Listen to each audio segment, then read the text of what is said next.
Your Excellency.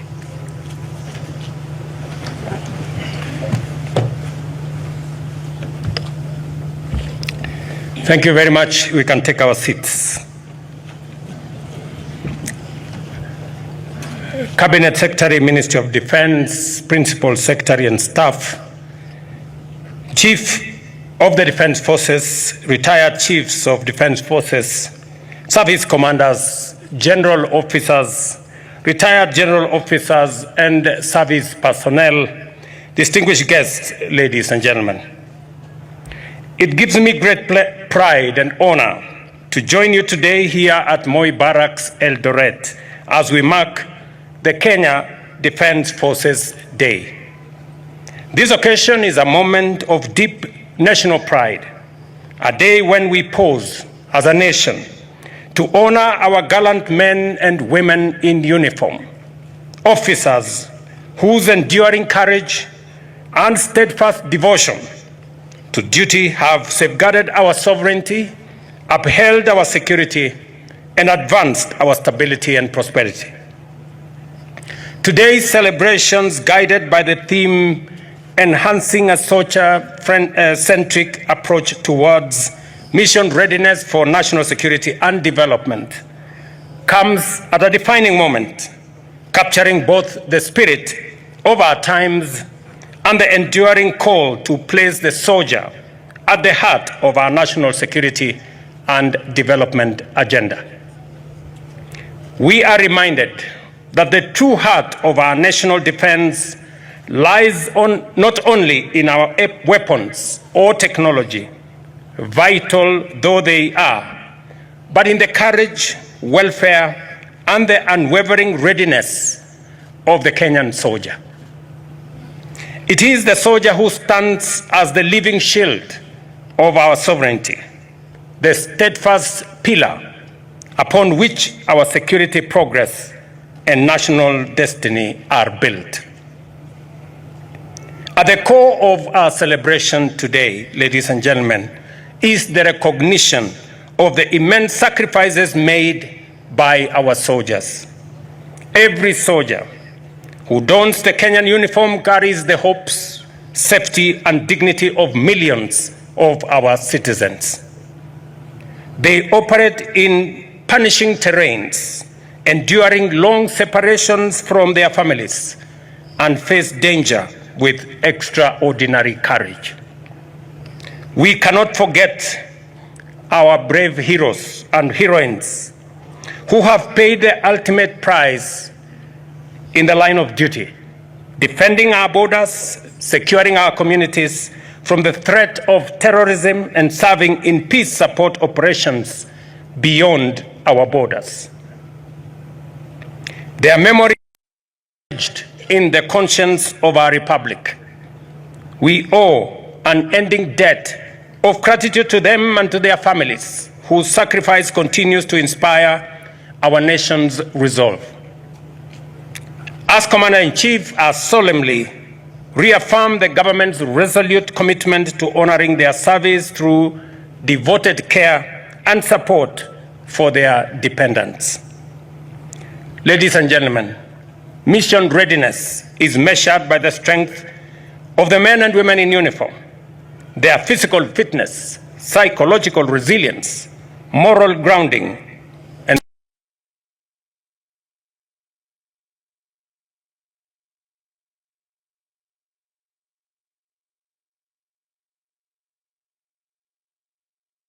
first, the welfare of the soldiers and their families.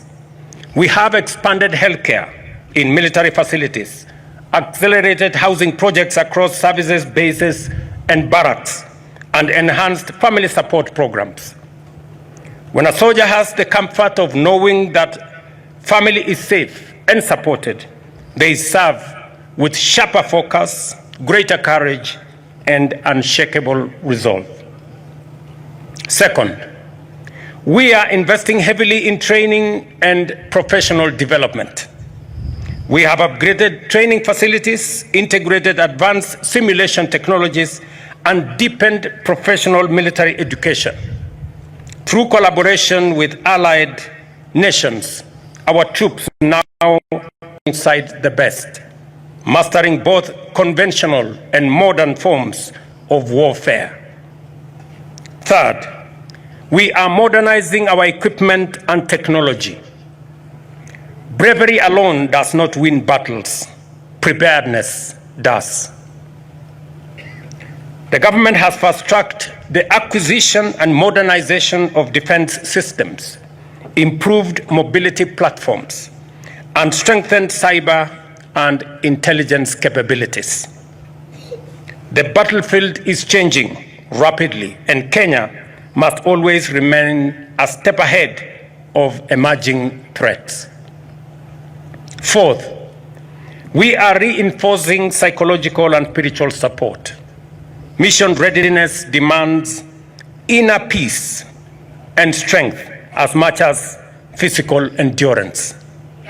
We are scaling up programs to address post-traumatic stress, build resilience, and provide moral guidance, recognizing that the mind and spirit of a soldier are as vital as their skill and strength.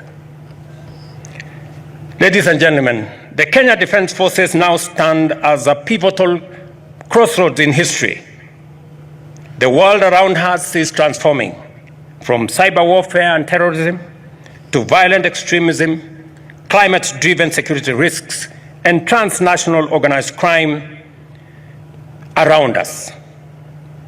Closer home, we continue to guard our borders, protect our seas, and confront threats to our peace and stability. In all this, the Kenya Defense Forces have shown exemplary mission readiness. Through operations such as Linda Nchi, contributions to the Africa Union Transition Mission in Somalia, and the humanitarian assistance across our counties during national disasters, our officers have demonstrated that readiness is not confined to the battlefield. It also extends to every sphere where the safety and dignity of Kenyans are at stake. Our approach must therefore remain dynamic collaboration and investing in rapid deployment capabilities. Distinguished guests, security and development are two sides of the same coin. Without security, there can be no sustainable development. And without development, insecurity finds fertile ground. The KDF, through their discipline and professionalism, continues to contribute immensely to our national development agenda. Fellow citizens, the story of KDF is the story of what is possible when Kenyans choose excellence over average, service over selfishness, and courage over comfort. The transformation of our nation depends on this very spirit, the willingness to think big, to believe in our own potential, and to reject the limits of the ordinary. I have said it before, I repeat it here today again, that we must reject mediocrity in all its forms. We must aim higher, work harder, and serve better. We must settle for nothing less than the very best.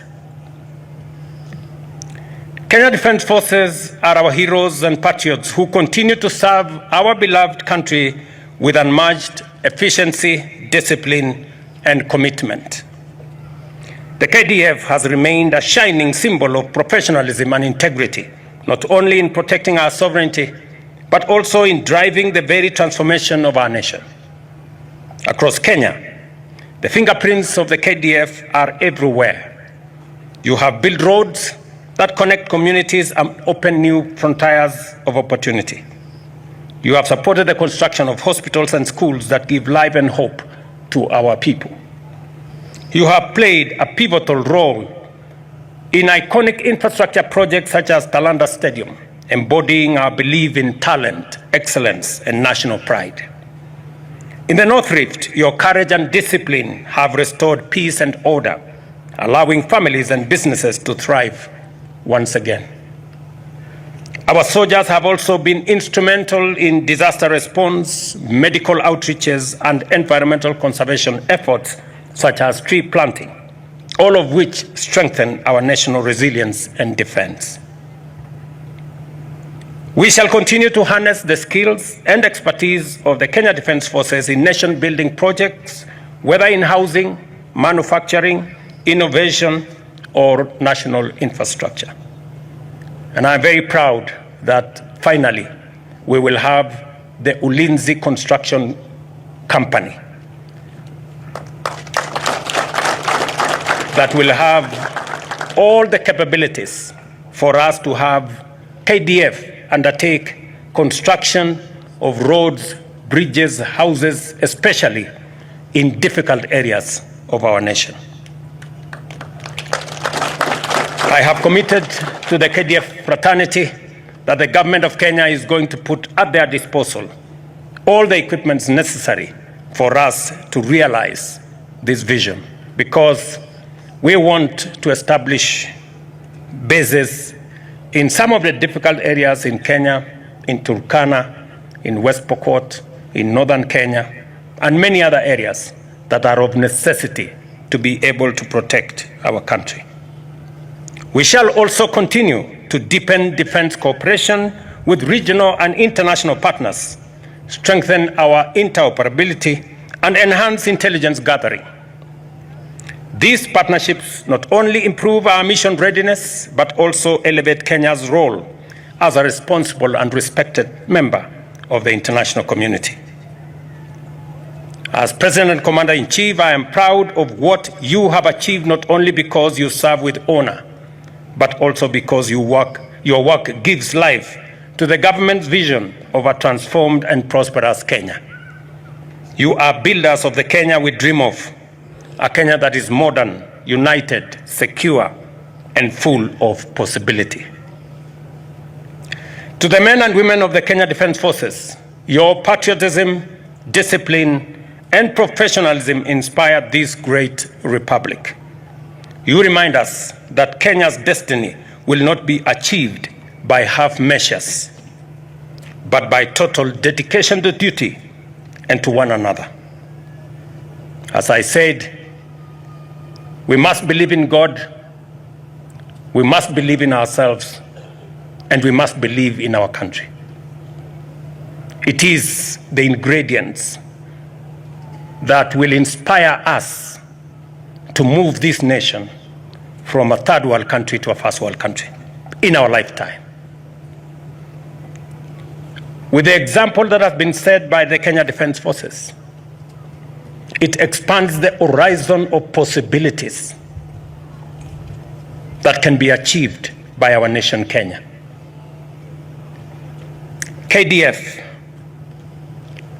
has served in the international community in the peacekeeping missions around the world with exceptional excellence. They remind us that that excellence in our soldiers, in our military personnel, exists in every Kenyan. And therefore, we must never settle for the average or the ordinary. We must always work for the very best and the excellent. That is how we are going to move this country to the next level.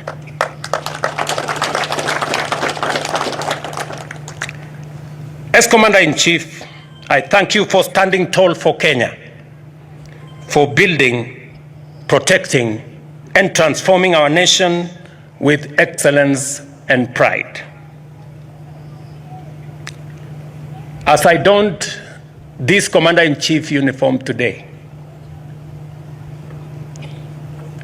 it reminded me of my early years as a student, as a pupil, actually, in Kamagut Primary School just next door. In 1979, when this base was set up, I was a standard 6 pupil. Today, with a lot of pride, I saw the choir from St. Mark my village mates sing here. And they were singing about the commander-in-chief. I don't know whether they knew who that was. And with again, a lot of pride to see the development that has gone on in this institution and the great strides that have been made by not just the 9th Battalion, but the Kenya Defence Forces. Congratulations on all the positive steps that you are making to secure our nation.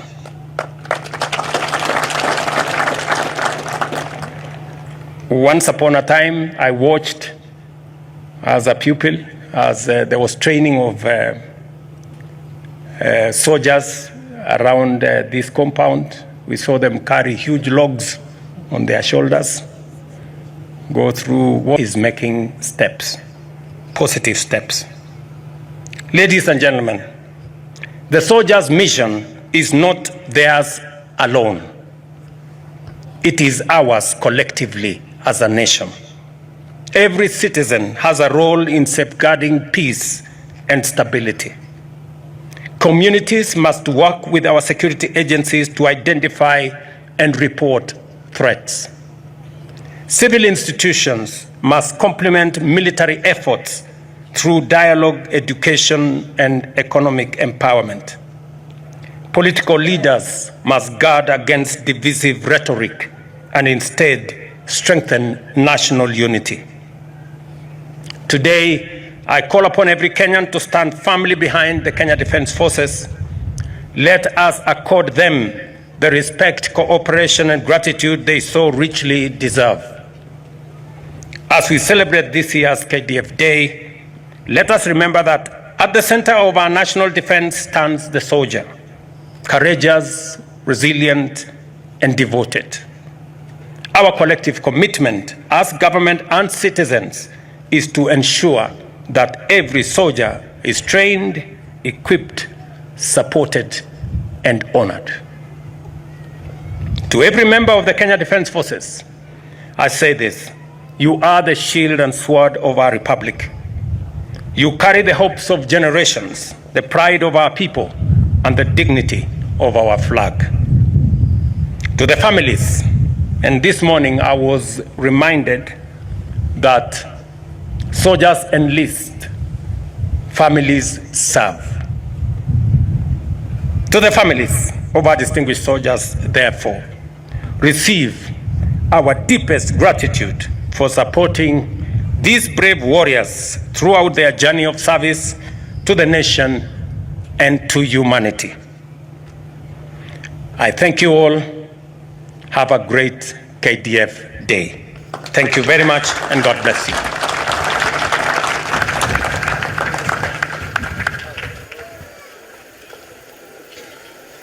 Asante sana Mheshimiwa Rais. Kinafuata kipindi cha sherehe za machweo ya